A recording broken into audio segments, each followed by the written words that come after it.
বাঙালিদের একটা অতি জনপ্রিয় রান্না হচ্ছে শুক্তো। আর আমরা মোটামুটি সবাই শুক্তো খেতে ভীষণই ভালোবাসি। তো সবসময় ওই একইভাবে শুক্তো রান্না না করে আজকে একটু অন্যরকমভাবে খুব অল্প উপকরণ দিয়ে একটা শুক্তোর রেসিপি আমি তোমাদের জন্য নিয়ে এসেছি। সেটা হচ্ছে লাউয়ের শুক্তো। এটাতে লাউ, উচ্ছে আর বড়ি এই তিনটে হচ্ছে মেন ইনগ্রেডিয়েন্টস। এইগুলো দিয়েই এই শুক্তোটা রান্না হয়ে যাবে এবং খেতে অপূর্ব সুন্দর লাগে। খুব অল্প সময় তৈরি হয়ে যায়, খেতে খুব ভালো লাগে। চলো শুরু করি। তার জন্য লাউ এরকম ঝিরিঝিরি করে আমি কেটে নিয়েছি। আমি উচ্ছেও কিছুটা এরকম লম্বা লম্বা ওরকম সরু সরু করে কেটে রেখেছি। কিছুটা বড়ি নিয়ে নিয়েছি, আর একটা তেজপাতা নিয়েছি, একটা শুকনো লঙ্কাকে হাফ করে রেখেছি, আর রাঁধুনি নিয়েছি। এরপরে আমার আদা বাটা আর ঘি লাগবে, সেগুলো পরে যখন দেব বলে দেব। প্রথমেই আমি বড়িটা ভেজে নেব। আমি সাদা তেল দিয়ে আগে বড়িগুলোকে দিয়ে দিলাম। বড়িগুলোকে দিয়ে ভালো করে নাড়াচাড়া করে সুন্দর রং ধরা অবধি বড়িগুলো ভেজে আমি তুলে নেব। এবার ওই তেলের মধ্যে আমি উচ্ছেগুলোকে দিয়ে দিলাম। উচ্ছেগুলোকেও একটু সুন্দর কালার আসবে কড়া করে ভালো করে ভেজে নেব। এই রান্নাটায় উচ্ছেটা কিন্তু কাঁচা কাঁচা ভাজলে, মানে অল্প ভাজলে হবে না, বেশ সুন্দর এরকম লালচে করে ভেজে নিতে হবে। সুন্দর লালচে করে ভাজা হয়ে গেছে, উচ্ছেগুলোকেও আমি তুলে সাইড করে রেখে দেব। এইবার ওই তেলের মধ্যে আমি রাঁধুনি ফোড়ন দিয়ে দিলাম, আর তেজপাতাটা দিলাম, শুকনো লঙ্কাটা দিলাম, যা যা ফোড়নের জন্য রেখেছিলাম, দিয়ে একটুখানি আমি ভাজা করে নিচ্ছি। এই ফোড়নটা একটু ভাজা হলে সুন্দর রাঁধুনির যে গন্ধ বেরোবে, তার মধ্যে আমি লাউ দিয়ে দিলাম।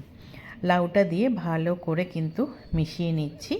সুন্দর করে লাউটা একটু ভাজা ভাজা করে নিতে হবে। একটু বেশ ভাজা ভাজা হলে তার মধ্যে আমি নুন দিয়ে দিলাম হাফ চামচ, কারণ লাউ একদম কমে আসে, বুঝে নুন দিতে হবে, নাহলে কিন্তু নুন বেশি হয়ে যাবে। দিয়ে ভালো করে নুনটা মিশিয়ে নিচ্ছি।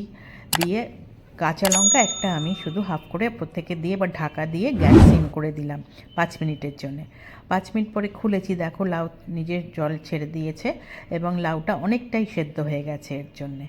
এইবার আমি এর মধ্যে যে উচ্ছেগুলোকে আমি ভেজে রেখেছিলাম সেগুলোকে দিয়ে দিলাম, বড়িটাও যে ভেজে রেখেছিলাম সেইগুলো দিয়ে দিলাম।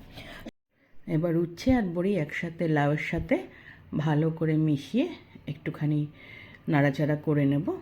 নাড়াচাড়া করা হলে এরপরে এর মধ্যে আমি হাফ চামচ মতো চিনি দিয়ে দিলাম। চিনিটা দিয়েও ভালো করে একটু মিশিয়ে নিচ্ছি। চিনিটা মেশানো হয়ে গেলে এর মধ্যে আমি 1 চামচ আদা বাটা দেবো। আদা বাটা দিয়ে, আদা বাটাটা এই লাস্টের দিকে দিতে হবে, তাহলে আদার সুন্দর কাঁচা গন্ধটা থাকবে। আদা বাটাটা দিয়েও একটু মিশিয়ে নিয়ে আমি ঢাকা দিয়ে আমি 3-4 মিনিট মতো রেখে দিলাম। 3-4 মিনিট পরে খুলেছি। আমার যেহেতু কচি ছিল একদম সেদ্ধ হয়ে গেছে। আমার শুক্তো কিন্তু মোটামুটি রেডি। ওপর থেকে 1 চামচ আমি ঘি ছড়িয়ে আমি কিন্তু আবার মিশিয়ে নিচ্ছি। আর এই ঘিটা মিশিয়ে নিলেই আমার শুক্তো একদম রেডি টু সার্ভ। আমি ঢাকা দিয়ে স্ট্যান্ডিং টাইমে একটু রেখে দিয়েছি। স্ট্যান্ডিং টাইমের পরে খুলেছি। আমার লাউ শুক্তো একদম খাবার জন্য রেডি। গরম ভাতের সাথে এটা প্রথম পাতে খেতে খুবই ভালো লাগে। একবার এইভাবে লাউ শুক্তো করে দেখো, খুব ভালো লাগে। রান্নাটা যদি তোমাদের ভালো লেগে থাকে একটা লাইক করো, কমেন্ট করো, শেয়ার করো। যারা এখনও আমার চ্যানেলটা সাবস্ক্রাইব করোনি প্লিজ সাবস্ক্রাইব করে দিও। পাশে থাকা বেল আইকনটা প্রেস করবে, তাহলে আমার তৈরি সমস্ত রান্নার রেসিপির নোটিফিকেশন তোমাদের কাছে পৌঁছে যাবে। আবার নতুন রান্না নিয়ে আসবো। আজকে তাহলে চলি, তোমরা ভালো থেকো, টাটা।